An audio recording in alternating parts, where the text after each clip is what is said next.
Depuis que nous avons lancé le service d'édition au sein de Delta Force Capital, nous avons eu énormément de sollicitations, énormément de demandes. Énormément de personnes nous ont contactés avec comme objectif de publier leur ouvrage.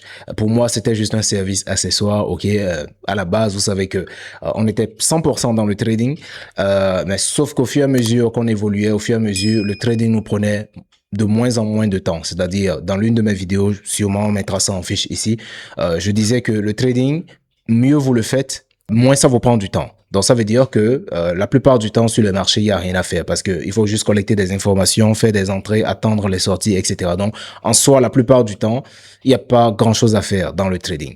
Sauf que dans ce contexte, j'ai cherché une manière de pouvoir combler le temps qu'on passait à la société, et évidemment. L'idée m'est venue, bien sûr, d'aider d'autres personnes à publier leur bouquin, d'autant plus qu'on en a publié énormément au sein de Delta Force Capital. Pourquoi ne pas aider d'autres personnes à pouvoir publier aussi leurs livres? D'où la naissance de services d'édition au sein de Delta Force Capital. Mais depuis qu'on a lancé, il y avait énormément de personnes qui nous ont contactés pour la publication de leurs ouvrages, ainsi que la mise en vente, etc.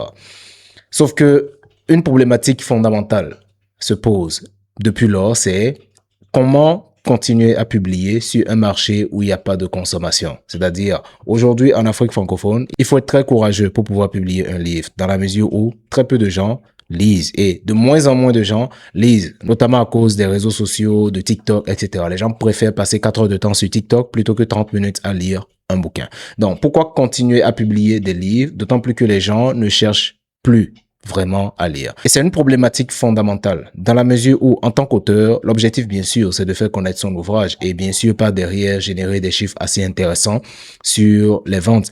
Et si les gens ne lisent pas, si les gens ne consomment pas, ça veut dire que même si on met sur le marché un livre, cela ne risque pas de marcher, ou bien on risque de se retrouver à perte. C'est la raison pour laquelle mes recommandations que je vais donner dans cette vidéo sont très simples. Avant d'écrire un livre, il y a des cases que vous devez cocher en tant qu'auteur.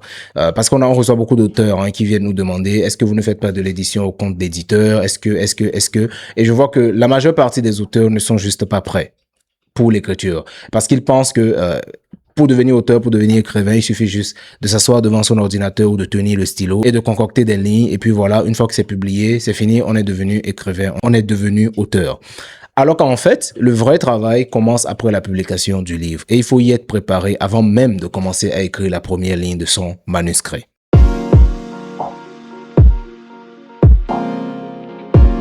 En Afrique, les gens ne se lèvent pas pour aller en librairie le matin, soi-disant qu'ils veulent acheter un livre à lire pendant qu'ils prennent la route pour aller au boulot, ou bien pendant qu'ils sont dans le bus, ou bien pendant qu'ils prennent leur café le matin.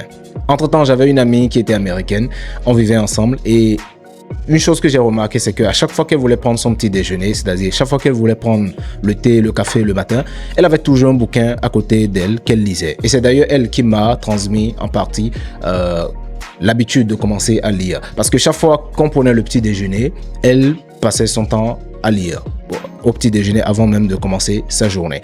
Donc, en Afrique, c'est pas quelque chose d'habituel parce que aux États-Unis, en Europe, les gens se lèvent le matin avec un petit bouquin. Lorsqu'ils vont en week-end, ils ont toujours un petit bouquin, etc. Mais les Africains, on n'a pas été éduqués dans ce sens. C'est la raison pour laquelle, pour qu'un livre soit publié et massivement vendu en Afrique, cela demande 2 fois plus d'efforts. Mais cet effort est amorti par la présence d'une communauté. En soi, les gens n'achètent pas un livre en Afrique pour se faire plaisir. Ils achètent d'abord pour soutenir l'auteur. Ou bien ils achètent un livre parce que tout le monde en parle. Les gens aujourd'hui, quand les gens disent « je suis un lecteur » en Afrique francophone, vous allez constater que la plupart du temps, c'est pas des gens qui vont aller chercher des livres de Cheikh Diop ou bien des livres de Kamara Lai, etc. C'est des personnes qui vont aller chercher Robert Kiyosaki, ils vont aller chercher Influence et manipulation, Plus malin que le diable, Père riche, Père pauvre, etc. Les livres qu'on connaît qui sont les plus populaires aujourd'hui. Donc, les Africains achètent pour 2 raisons des livres. Ils achètent pour soutenir l'auteur et ils achètent parce que le livre est populaire. Donc, si votre livre n'entre pas dans ces 2 critères, attendez-vous à faire de très mauvais chiffres en tant qu'auteur, en tant que publicateur. Donc, ça veut dire que si vous n'avez pas une communauté qui, par l'achat, va vous soutenir, votre livre va juste dormir dans les rayons des librairies, tout simplement. Donc, c'est la raison pour laquelle, avant de songer à écrire un livre, il faut d'abord bâtir une communauté. Parce qu'à la sortie du livre, même si on vous fait une édition à compte d'éditeur, même si on fait la publicité, même si on fait la campagne, les gens ne vous liront pas si les gens ne vous connaissent pas. Donc, ceux qui vont d'abord vous lire, c'est d'abord ceux qui vous connaissent, ceux avec qui vous avez été en contact, ceux avec qui vous avez échangé, communiqué. C'est d'abord eux qui vont acheter votre livre. Donc, avant de chercher à publier un bouquin en tant qu'auteur, la première des choses à faire, c'est de bâtir une communauté. Et comment bâtir une communauté? Aujourd'hui, vous avez TikTok. Vous pouvez utiliser TikTok pour partager vos idées sur la toile, histoire d'avoir des abonnés. Et si vous arrivez à rallier les mêmes personnes sur votre centre d'intérêt, naturellement, quand vous allez publier votre livre, ils seront beaucoup plus réceptifs, beaucoup plus disposés à le recevoir. Mais si vous n'avez pas de communauté, il n'y a personne qui vous suit, il n'y a personne qui vous connaît, personne ne sait ce que vous faites, et vous publiez un livre, ça va juste être une coquille au fond de l'océan. Parce que aujourd'hui, ce qu'on a constaté, c'est qu'il y a 2 fois plus de publications de livres que de lecteurs. C'est-à-dire, plus la quantité d'écrivains, d'auteurs augmente, plus la quantité de lecteurs diminue. Aujourd'hui, avec l'intelligence artificielle, c'est très facile de publier un bouquin. On peut juste avoir les thèmes, on peut faire le développement, on peut faire la reformulation, on peut faire la correction rapidement avec l'intelligence artificielle. Donc, les gens publient 2 fois plus vite et donc 2 fois plus en quantité. Il y a plein de romans qui sortent tous les jours, il y a plein de bouquins qui sortent chaque mois. Mais le point, c'est que le marché s'intéresse de moins en moins à la lecture. Les gens sont beaucoup plus omnibulés par les réseaux sociaux plutôt que par les livres. Donc, ce qui fait que quand les auteurs y publient, leur livre se retrouve au fond d'un océan de livres. Donc, pour que ce livre puisse se démarquer, il faut non seulement que ça soit très populaire, donc on fasse un travail de communication assez poussé là-dessus. C'est la mission que se donne notre maison d'édition. Et la deuxième des choses surtout, c'est que ce soit un livre qui est recherché. Donc recherché par une communauté, recherché par des personnes qui ont un centre d'intérêt spécifique pour le contenu du livre. Si ça sort de ces 2 volets, naturellement, ça ne passera pas.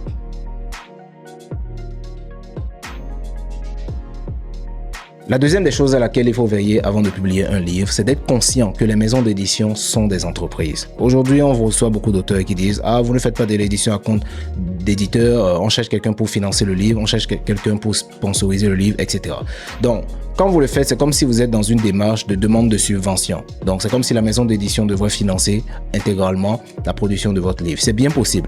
Mais en tant qu'une entreprise, si nous passons notre temps à financer tous les auteurs, à la fin de l'année, on va plier bagage, on va disparaître. Parce qu'on n'aura plus de quoi continuer de rouler. Donc, les maisons d'édition sont des entreprises. Et une entreprise est censée générer du bénéfice. Et en tant qu'auteur, vous venez en tant que client. Et la maison d'édition est un prestataire de service. Sauf que ce service, lorsqu'il doit être gratuit, c'est en contrepartie de quelque chose. Par exemple, dans notre maison d'édition, nous faisons de l'édition à compte d'éditeur, mais uniquement pour les auteurs qui sont déjà célèbres. Qu'est-ce que cela nous permet? Si les auteurs sont déjà célèbres, même si on fait leur livre gratuitement, le fait de publier leur bouquin, un exemple terre à terre, si on publie un livre pour Sadio Mané dit que c'est Delta Force Capital qui a publié le livre pour lui. Ça nous donne un coup de visibilité et ça, c'est la contrepartie de ce qu'on gagne en échange du service gratuit qu'on rend à Sadio Mané. Mais s'il y a un auteur lambda qui sort de nulle part et qui dit « Ah, je veux que vous me subventionnez, je veux que vous me sponsorisez. » Oui, d'accord, on peut sponsoriser, mais qu'est-ce qu'on gagne en échange? Donc, c'est la raison pour laquelle, avant d'aller contacter les maisons d'édition et de chercher entre griffes un éditeur, si vous ne voulez pas qu'on vous marche dessus en tant qu'auteur, si vous ne voulez pas qu'on jette votre manuscrit à la poubelle, je le dis avec des thèmes creux parce que c'est ce que j'ai vécu lorsque je publiais mon premier livre. Ok, si vous ne voulez pas qu'on marche sur votre projet, si vous ne voulez pas qu'on manque du respect à votre projet, si vous ne voulez pas qu'on s'amuse avec vos droits d'auteur et que vous vous retrouvez le plus perdant dans l'histoire, il vaut mieux partir sur une édition à compte d'auteur. Là, vous payez. Le prestataire se doit de vous fournir un service de qualité et un suivi de qualité. Tout simplement. C'est beaucoup plus simple pour vous, c'est beaucoup plus rapide pour vous. Plutôt que de chercher à ce qu'on vous subventionne, qu'on ait pitié de vous, qu'on essaye de vous aider, etc. Non. Si vous avez de quoi financer votre propre bouquin, essayez de le financer en tant qu'un client. Vous payez la prestation, la maison d'édition vous aide à publier votre livre. Et c'est ça qui va vous permettre d'avoir plus d'autonomie. Maintenant, en partenariat avec la maison d'édition, vous pouvez travailler sur d'autres volets. Par exemple, la spécialité de notre maison d'édition, c'est la promotion. C'est-à-dire la publicité, l'organisation d'événements autour du livre, le partenariat avec des librairies, plein de trucs qu'on va faire autour du livre pour permettre à ce que le livre soit le plus connu possible et le plus consommé possible. Mais on ne va pas juste publier un livre pour un auteur et laisser l'auteur se débrouiller pour la distribution. On l'accompagne, on le guide, on l'aide, etc. Mais en tant qu'auteur, si vous cherchez à ce qu'une maison d'édition vous aide, assurez-vous d'avoir quelque chose en échange. Soit de l'argent, soit de la notoriété. Donc, une maison d'édition ne va pas vous sponsoriser de son plein gré comme ça. sans rien prendre en échange ou bien sans rien attendre en retour. C'est du business, c'est de l'entrepreneuriat, donc il faut forcément un échange équitable entre vous, le client, en tant qu'auteur et la maison d'édition.